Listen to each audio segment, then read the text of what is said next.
Imagine this. You're a young Egyptian prince, born into the royal family. You think your life is going to be filled with gold, luxury, and servants waiting on you hand and foot. Wrong. The moment you're born, your childhood is over, because you are not a normal child. You are expected to become the ruler of Egypt, the god on earth, and the supreme commander of an empire. And guess what? That means your life is no longer yours. Most Egyptian kids, they spend their days running through fields, playing in the Nile, and living a simple life. You get locked inside the royal palace and trained to rule from birth. By the time you can walk, you're already expected to memorize religious texts before you can even read. Learn about politics and war while other kids play with toys. Start training for battle before you even understand what war is. By the time you're a teenager, you're already being tested. Can you lead an army? Can you make political decisions? Can you prove you are worthy of being Pharaoh? If you fail at any of these things, you're as good as dead, because your rivals are already waiting to take your place. The moment you're born, you're already in danger, because guess what? Your biggest enemies aren't foreigners or invaders. They're your own family. See, pharaohs don't just pass the throne to their oldest son. No, anyone in the royal bloodline can technically claim the throne. That means your half-brothers see you as a threat. Your uncles are probably plotting behind your back. Your cousins are just waiting for you to fail. And if you show any sign of weakness, you're as good as dead. Egyptian history is full of royal betrayals. Pharaohs assassinated by their own wives, brothers murdering each other to take the throne, entire dynasties wiped out in bloody coups. And if you think your mother will protect you, not always.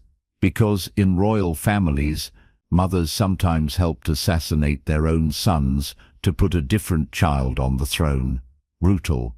One of the worst parts of being Pharaoh. Your love life is disgusting, because pharaohs can't marry commoners. No, to keep the royal bloodline pure, you're forced to marry your own sister, half-sister, or even your daughter. Ramses II married 4 of his own daughters. Tutankhamun married his half-sister. Cleopatra married both of her brothers, and after centuries of inbreeding, pharaohs started developing serious health issues. Many were sickly, weak, or born with genetic disorders. Some pharaohs had deformed skulls, twisted spines, and were too frail to even stand properly. So yeah, congratulations on becoming Pharaoh. Now go marry your sister, and pray your kids don't come out too deformed to rule. You're not just a king, you're a god on earth. And while that sounds amazing, it also means you are personally responsible for everything. If anything goes wrong in Egypt, it's your fault. The Nile doesn't flood this year. You angered the gods. A plague spreads through the land. The gods are punishing you. A bad harvest leads to famine. The gods are furious at you. And the way you fix it? By spending every waking moment performing religious ceremonies. Wake up at sunrise and pray. Lead massive rituals to honor the gods. Make offerings, sacrifices, and build temples that take decades to finish.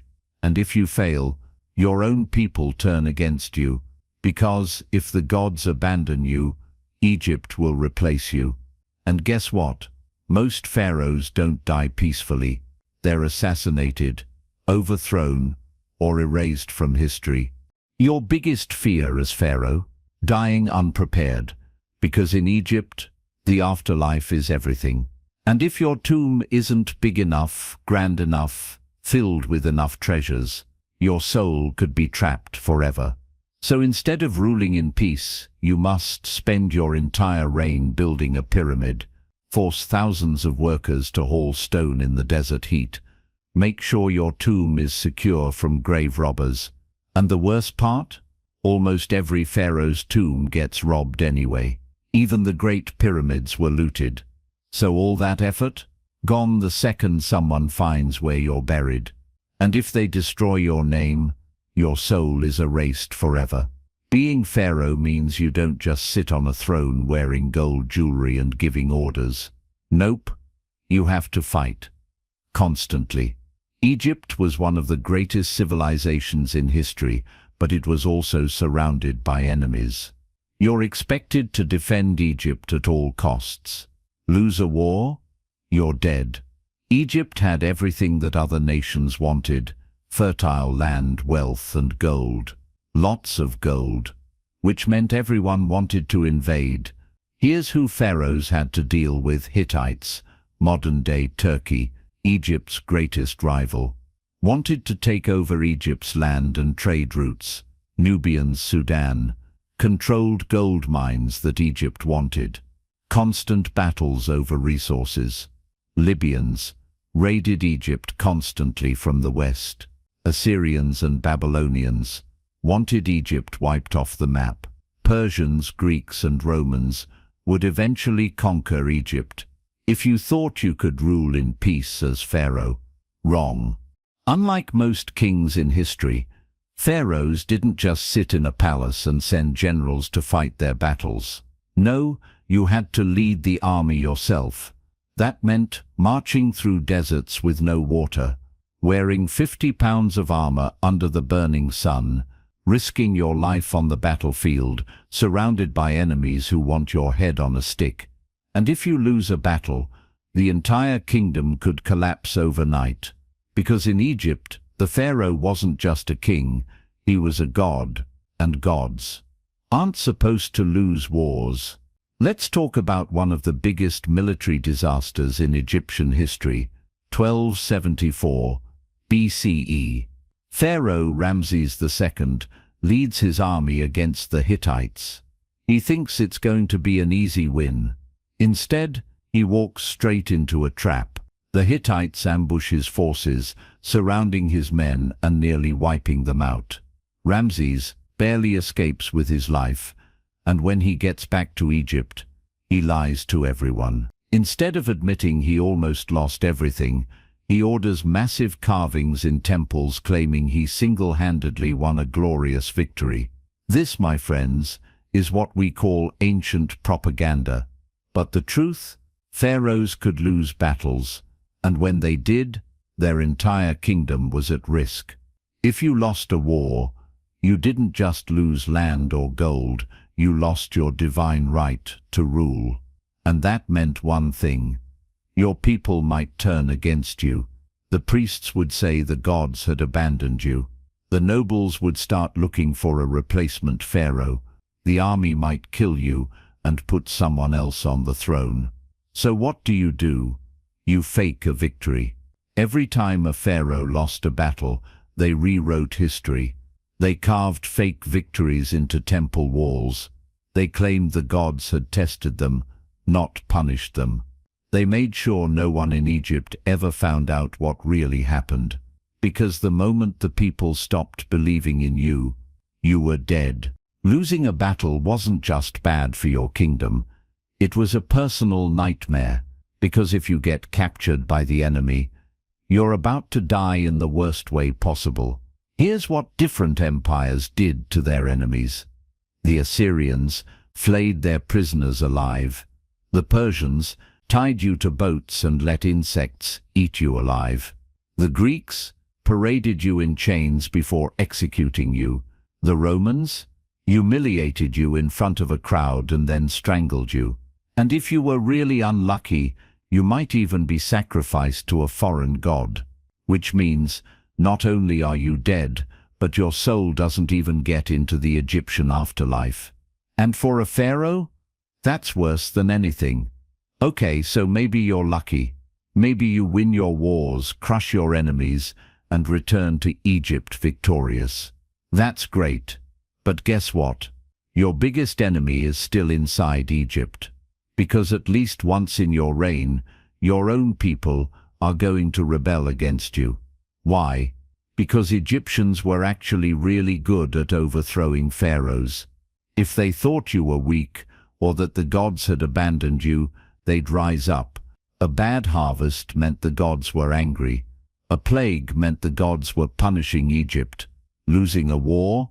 Even worse. And how did pharaohs handle rebellions? Mass executions. If a city rebelled, pharaohs would burn it to the ground, kill every leader involved. Because if you let a rebellion succeed, it wouldn't just be one city rising up, the entire kingdom could collapse.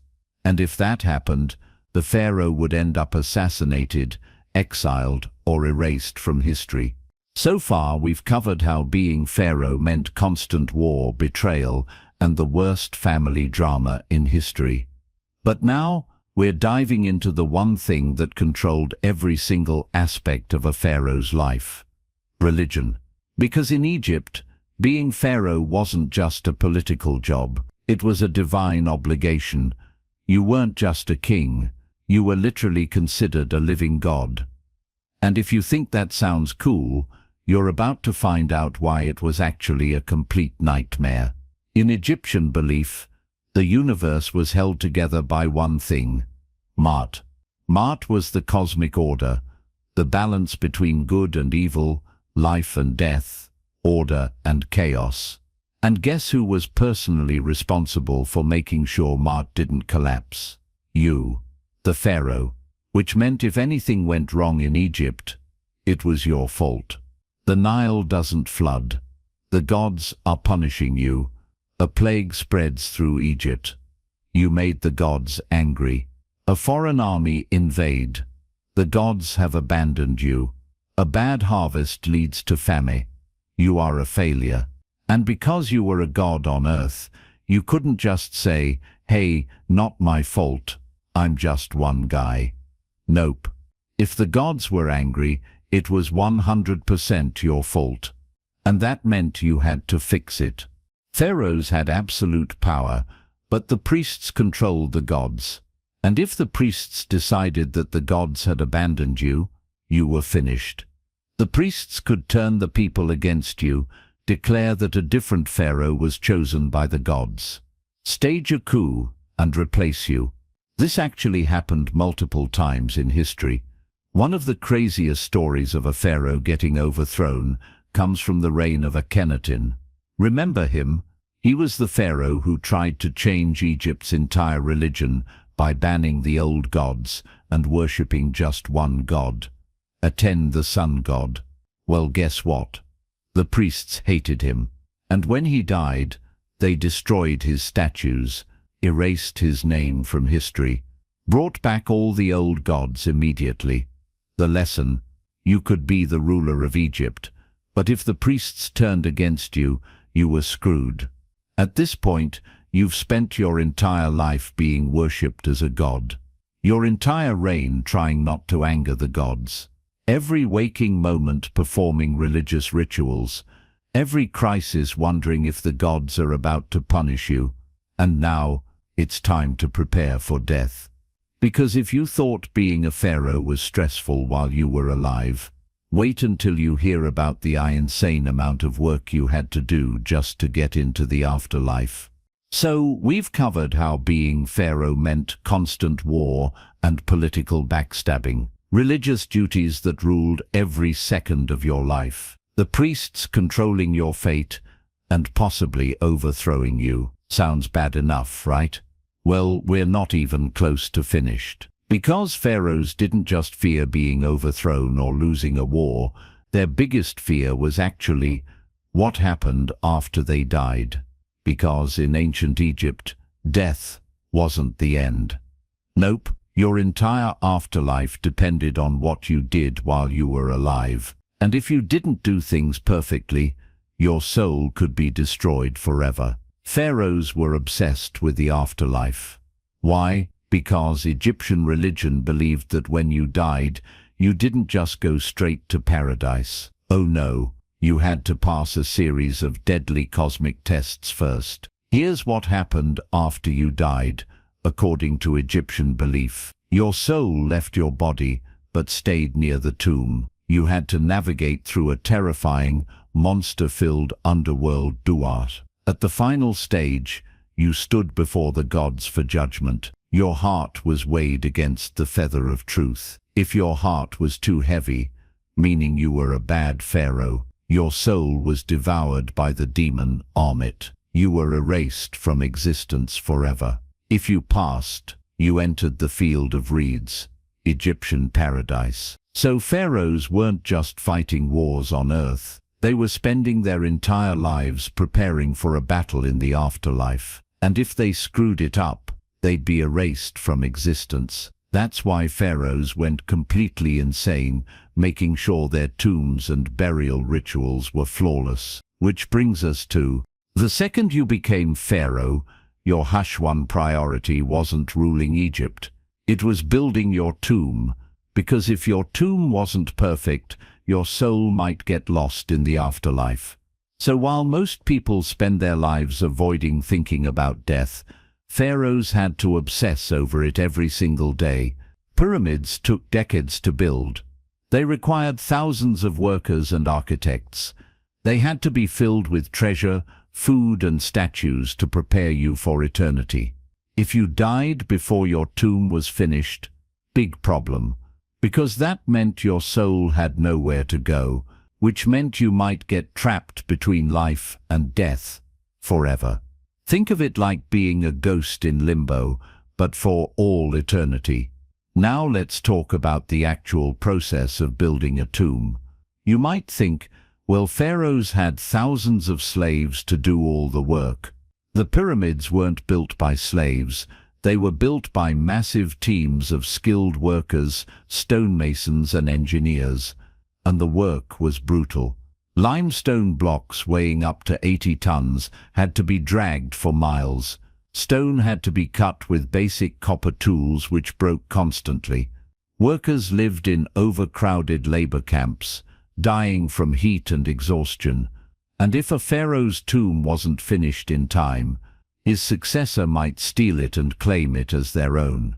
Yes, this actually happened multiple times in history. Imagine spending 30 years building your dream afterlife mansion, only for the next pharaoh to walk in and take it. Brutal. Let's say you actually managed to build the perfect tomb. You filled it with gold, treasures, weapons and food for eternity. You're finally at peace. Until grave robbers break in and steal everything. Now you might think, okay, but why would the dead pharaoh care?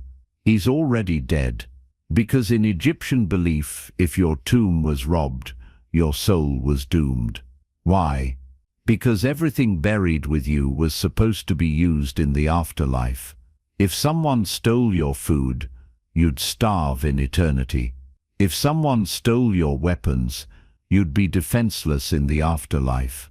If someone stole your nameplate, your soul would be erased from existence. And guess what? Almost every pharaoh's tomb was looted. Even the great pyramids, robbed within a few centuries. Even Tutankhamun's tomb, which was one of the best preserved, had been broken into twice in ancient times. So imagine spending your whole life preparing for eternity, only for some guy with a chisel to ruin it all. Because tomb robbing was such a massive problem, pharaohs tried everything to stop it. Some built hidden tombs deep underground. Some placed deadly curses on their tombs. Some even buried fake treasure to trick looters. Did any of this work? Nope. Tomb robbers always found a way. And when the Egyptian government itself got desperate for money, they looted the royal tombs themselves. Yes, the priests and pharaohs of later dynasties literally robbed their ancestors' graves. So much for respect.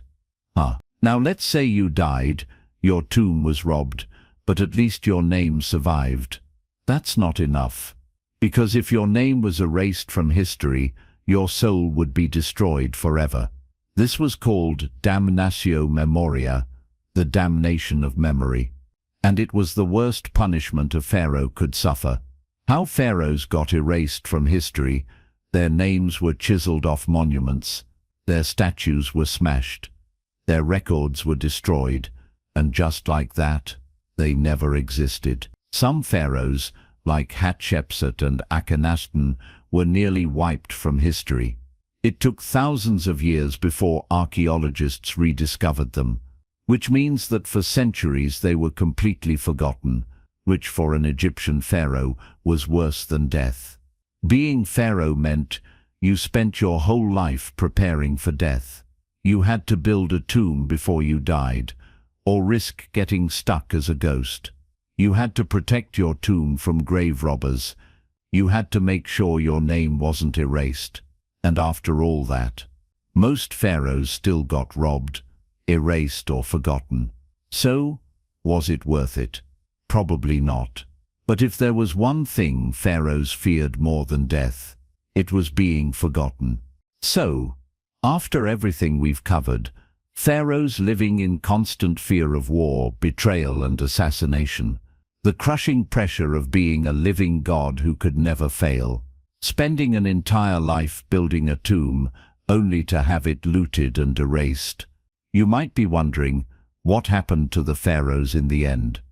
Well, it didn't end well, because by the time Egypt's last pharaohs ruled, the empire was falling apart, and the once great kings who had ruled over the longest-lasting civilization in history, they were about to be wiped off the map forever. For thousands of years, Egypt was the most powerful civilization on Earth. But by the time 1000 BCE rolled around, things were going downhill, fast. The military fell apart. Corrupt priests gained too much power. Climate disasters led to famines and economic collapse. Foreign invaders saw Egypt as easy pickings. And guess what? The pharaohs couldn't stop it. Remember, the pharaoh wasn't just a king. He was a god on earth. And gods weren't supposed to lose. So when Egypt started losing battles to outsiders, people stopped believing in their pharaohs. And that led to mass rebellions against the pharaohs. When people saw that their god-king wasn't actually all-powerful, they started rising up. Pharaohs suddenly had to fight their own people. Cities started breaking away from Egyptian rule. Nobles stopped listening to the pharaoh's orders. The priests took more and more power away from the king. Egypt wasn't one empire anymore. It was a fractured mess, and that made it the perfect target for invasion. Once Egypt was weak and divided, other empires swooped in to take control. The Assyrian army invaded Egypt and crushed Pharaoh Taharqa. They burned cities, looted temples, and installed puppet kings. For the first time in history, Egypt was ruled by outsiders. But that was just the beginning. Because after the Assyrians, the Persian king Cambyses II invaded and conquered all of Egypt. He desecrated temples, mocked Egyptian gods, and ruled Egypt as a foreign tyrant. Pharaohs now had to answer to Persian kings. Egypt was no longer free, and that's when the final pharaohs began their desperate struggle to hold on to power. By the time Nectanebo II took the throne, Egypt was barely holding together. The economy was failing. The army was weak. The priests and nobles were fighting for control. And then, the Persians invaded again. Nectanebo tried to fight them off, but he failed. He was forced to flee into exile. And just like that, Egypt was no longer ruled by Egyptians. The last true Egyptian pharaoh was gone. After the Persians, Egypt fell under Greek control, and in 323 BCE, Alexander the Great took Egypt without a fight. By now the Egyptians had lost faith in their pharaohs. They saw Alexander as a better ruler than the weak kings before him, and after Alexander's death, Egypt was ruled by the Greek Ptolemaic dynasty. This dynasty lasted for nearly 300 years, and the final ruler, Cleopatra VII. Yes, the famous Cleopatra. But guess what? She wasn't even Egyptian. She was Greek. By Cleopatra's time, Egypt was a shadow of its former self. And then, Rome came in. Cleopatra tried to resist, aligning herself with Julius Caesar and Mark Antony. But in 30 BCE, After losing a war against Rome, she took her own life. And with her death, Egypt was officially absorbed into the Roman Empire, the age of the Pharaohs, over forever. For thousands of years, Egypt was the greatest civilization in the world. But after it fell, the Pharaoh's legacy was almost completely erased. Here's why: Egypt became a Roman province. The Romans ruled Egypt like a colony. They had no interest in preserving Pharaoh culture. Most Egyptian temples were abandoned. Ancient religious traditions died out. Many statues of pharaohs were destroyed or defaced. The pyramids were looted. Pharaohs spent their entire lives building the perfect tombs. Almost every pyramid was raided and emptied. By the time of the Middle Ages, people barely remembered who the pharaohs even were. Their names? Lost. Their tombs? Robbed. Their empire? Gone. Remember, being erased from history was the worst possible fate for a pharaoh. But guess what? That's exactly what happened to most of them. Think about it. Egypt had over 170 pharaohs. How many can you actually name? Most of them completely forgotten. Their names erased, their kingdom lost to time. And after thousands of years of war, politics and suffering, the one thing they feared most actually happened. They disappeared from history. That's it. That's what it was really like to be a pharaoh. A god on earth who spent every moment fighting for survival. A ruler who was worshipped in life, but erased after death. A legend, or just another forgotten name in the sand. And that is why it sucked to be a pharaoh in ancient Egypt.